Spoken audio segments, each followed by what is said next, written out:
I'm about ready to leave, and here she comes walking in with 2 state fucking troopers.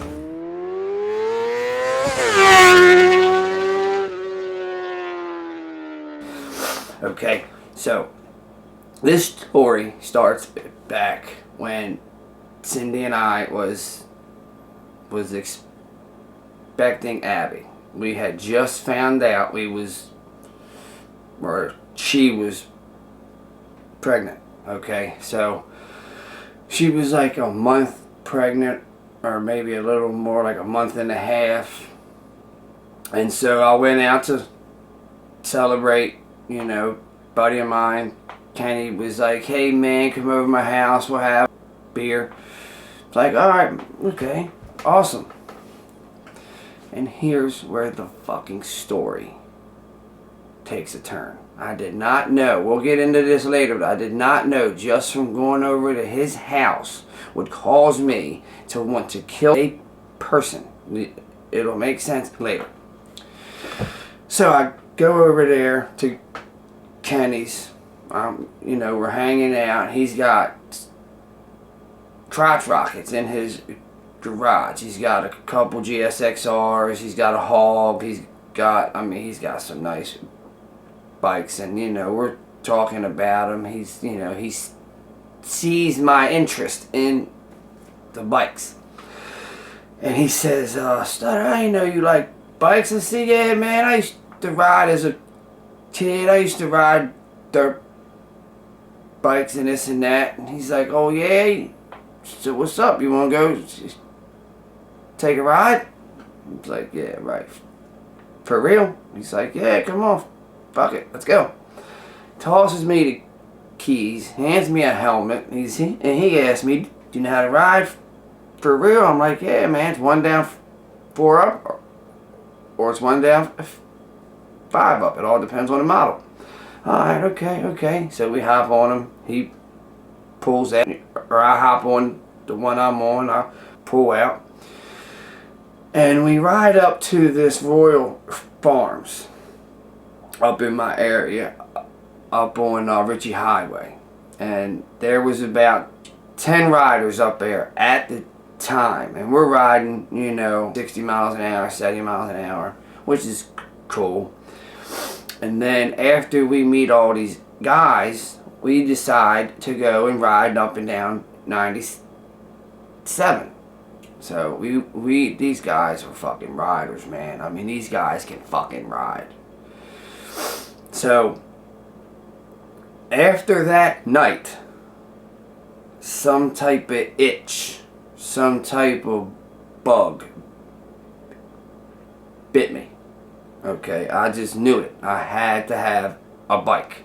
I don't know what happened, or I just had to have one. I found me a bike online. It was nice. It was a little older, but it was nice. It was a 2000 Suzuki GSXR 750.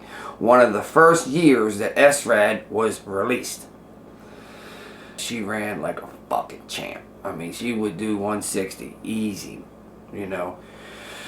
So I did not know my interest in crotch rockets would come to fucking haunt me. I did not know. If I'd have known that night, I would have stayed the fuck home. That night when Kenny said, hey man, congratulations on y'all having a baby. Come on over, let's have some drinks, so, we'll toast to the baby. I was like, alright, okay, cool. I'd have stayed my motherfucking ass home. Yeah, I wouldn't even have left my fucking house. So after I get my own, I start riding with Kenny here and there, and these other guys, J-Rock, Big Pun, and we're hanging up at the Royal Farms on Ritchie Highway, and I mean a fucking mob of them would fucking hang up there. 30, 40, easy, if not more. Bikes were everywhere, I mean, we would fucking fly from Glen Burnie to Annapolis to the square down Annapolis. I mean, we would get from Glen Burnie to Annapolis in 10, 12, 15 fucking minutes. I mean, these guys, we were doing 140, 150, 160, if not more. going up and down the highways. And here, I thought I could hang with these fucking guys. So these guys would I'm doing like 130, 140, they're 97. And these guys are going fucking past me like I'm sitting fucking still.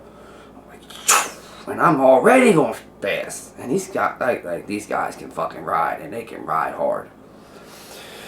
So, after I had mine and I rode with Kenny and them, I was never home. I'm going down the highway. I'm doing like 155, 160. I get fucking pulled over. There's a police behind me, and I'm contemplating in my head for a split second, should I try to run or should I just pull the fuck over? Well, I did a little bit of each. When I realized I couldn't run, I pulled over. He caught up with me. I guess the officer appreciated the fact that I didn't try to run, so he gave me a shit ton of fucking tickets. And he let me go home. Okay, cool. But here's the thing I didn't fucking realize at the time. I was on probation at the time. And the only reason I got the motorcycle was just to get some wild roots out of me before Abby was here, because I knew once Abby was here, mine and Cindy's life would cease to fucking exist. Our lives were now handed over to the baby. So before the baby came, I wanted to get some wild roots out. I wanted to go on a fucking wild hiatus. A couple weeks later, I go to see my probation officer. She brings up the fact, hey, how you doing? I see you got pulled over a couple weeks ago. Yeah, GSXR. What's up? I said, what about it? She said, well, you know they're arrestable offenses. I haven't even went to court yet. He just assumed I was going fast. That's neither here nor there. I still gotta write the judge. It's like, alright, okay. You know, you have to do your job. So, me and Cindy at the time was living in an apartment out in Brooklyn Park off of Church Street. Not the greatest of fucking neighborhoods. We was renting the basement out to an old buddy of mine. This really doesn't have nothing to do with the story as a whole, but it'll make sense in a little bit. So, after I see the probation officer and she warns me that she has to write my judge to see what she says about this. A couple months later, I go back and see the probation officer. And when I went back to see her the next time, I go in and she says, alright, Mr. McClellan, I got your answer right here from the judge. I'm going to get your copy. I get this weird feeling. I'm about ready to leave, and here she comes walking in with 2 state fucking troopers. They locked me up on the spot. Oh yeah, Mr. McClellan, I just wanted to tell you, your judge issued a bench warrant on you for violation of probation, and I'm arguing with her at the time, which it don't make no fucking sense. The judge already issued it, so there's nothing that anyone can fucking do. I go to jail and I sit for 3 fucking weeks. No bail. So anyway, while I'm sitting there, first couple of days I call home. I tell my girl, look, I don't want you at the house alone while I'm waiting to go to court or waiting to get out. I don't want you sitting there alone. I want you to go over to your mom's, you know, and all that. She says, okay. The guy I was renting my basement to, here's where he comes into play. He was renting the basement. He let one of his little cronies in. Okay, and because of my love for fucking motorcycles at that fucking time, got me arrested because I wanted to act like a fucking idiot. One of his little cronies that he fucking let in the house. I balled my house up and all my shit, my games, my PlayStations, my wife's fucking DVDs, my daughter's Disney movies that we was collecting, waiting for her to come. Like, we had hundreds of fucking Disneys and DVDs and movies and games and watches and like I had all kind of shit in that fucking house. They cleaned me fucking dry. They robbed my house. While I was in jail, Sydney was over her mom's house. Her mom and her dad's house. They robbed us. So, I was in jail when I heard about this. I'm losing my shit because I feel fucking helpless. I can't do any fucking thing. I go to court. I get released. I come home. Here's where the part comes. I wanted to rip the fucking dude's face off. I find out who robbed my house. But I didn't want to act immediately. So I waited. And I waited. I waited till the time was right. Just a random off the wall moment at least a year or two later.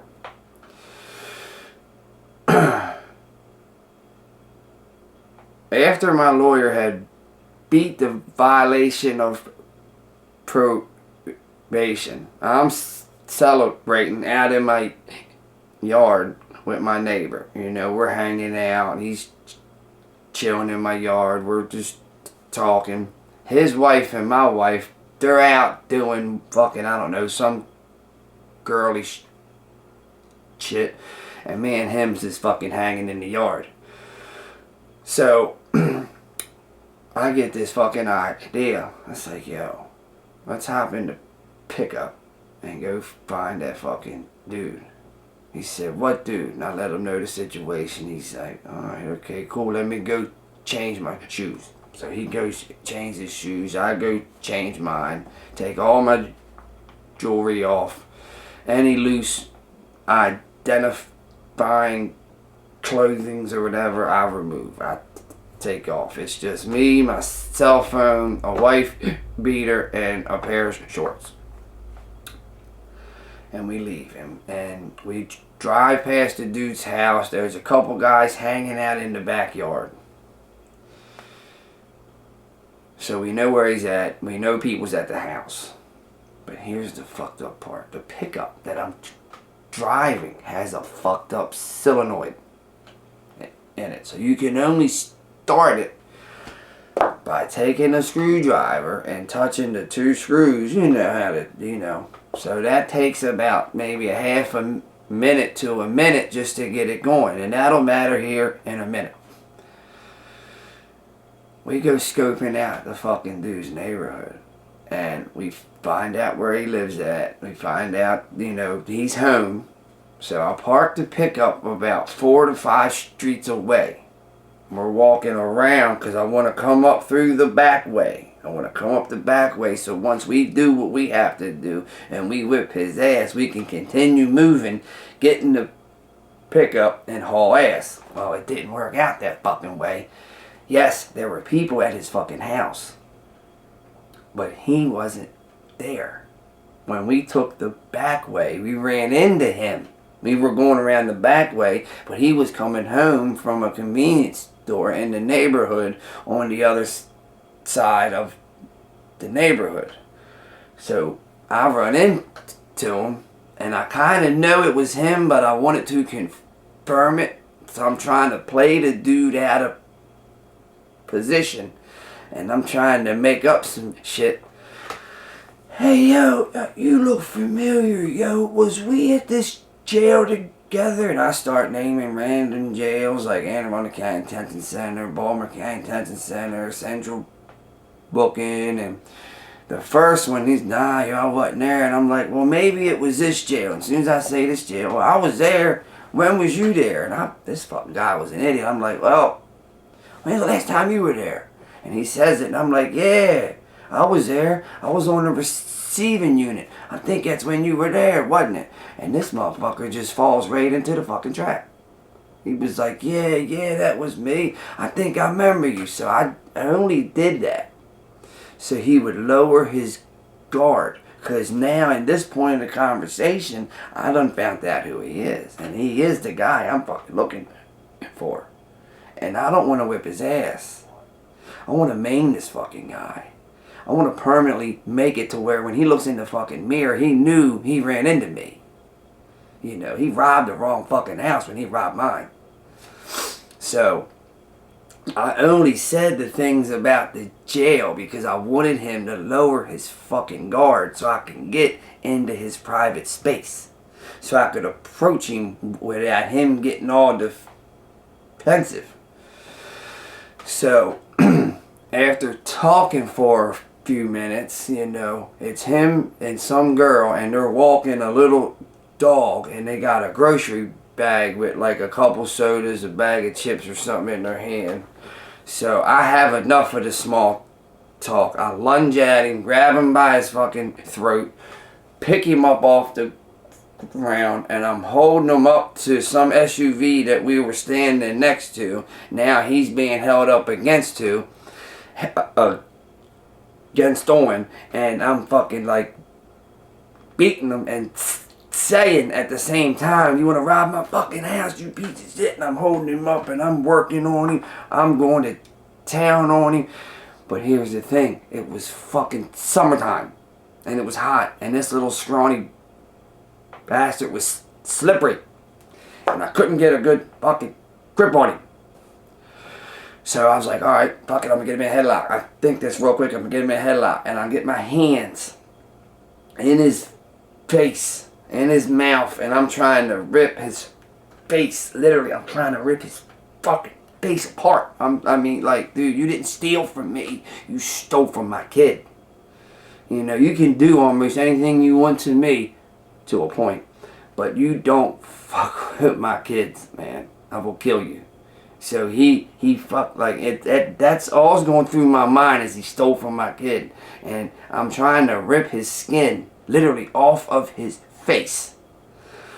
And the dude I was with, he's watching out. And I let him know ahead of time before this altercation happened, don't let that fucking dog eat me. It was a pit. But come to find out, the fucking dog was just a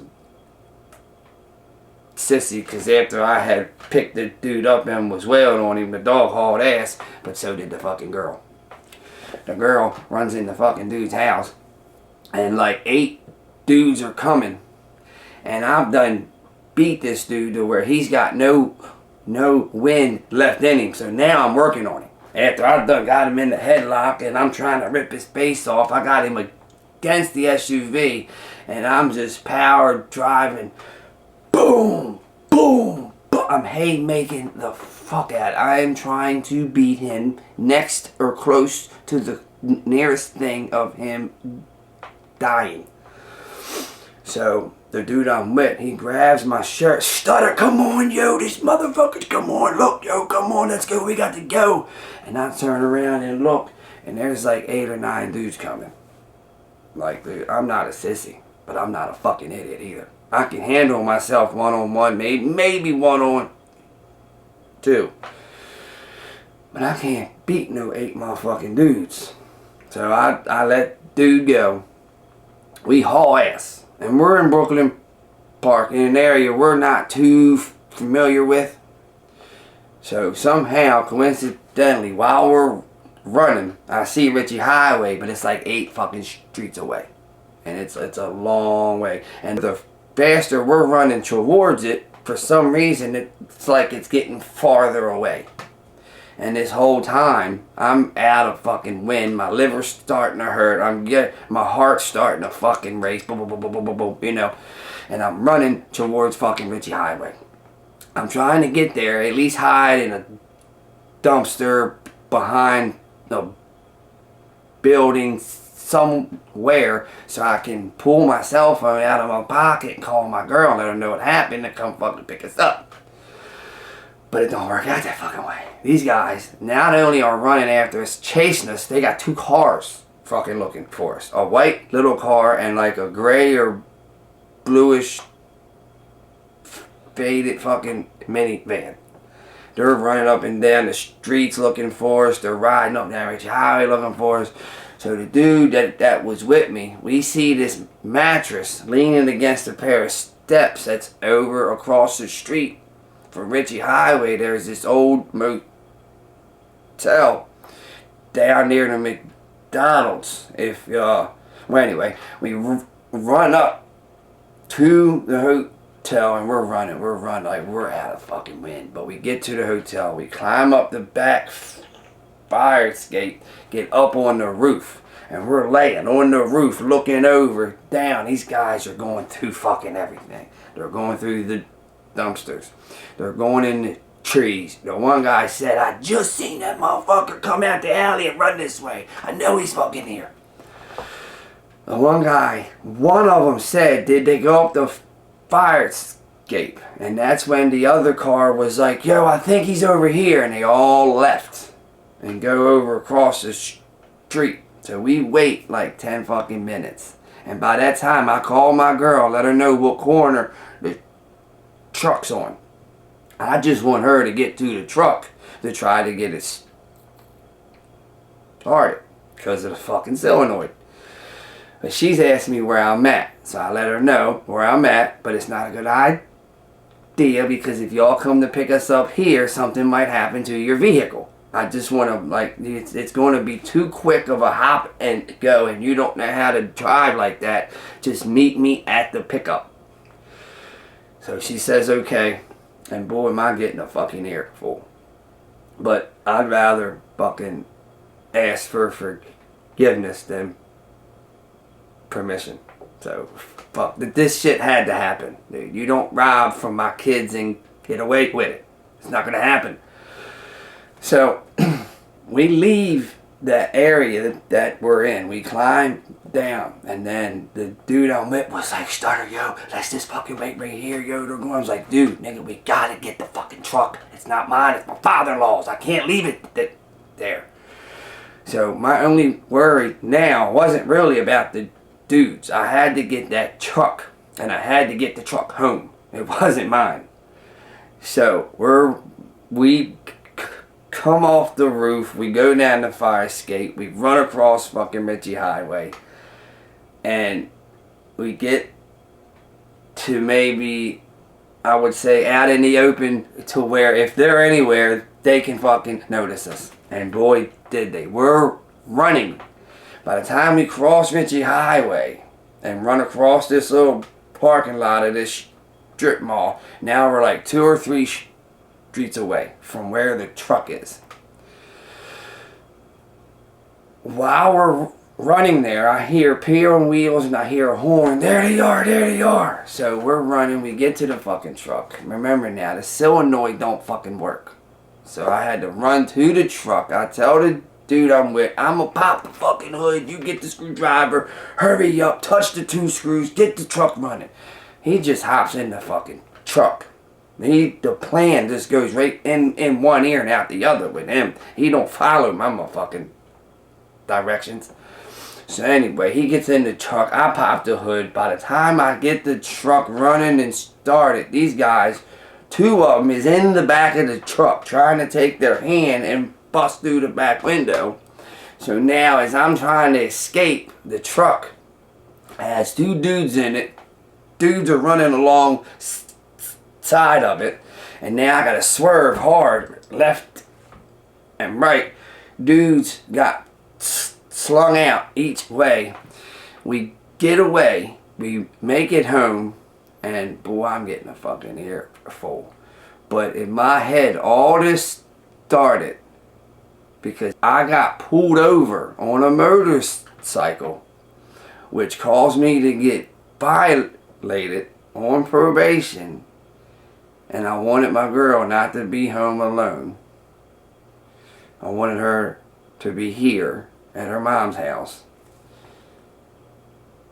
because I wanted to ride a motorcycle like an idiot. But yeah, that was a fucking wild night, man.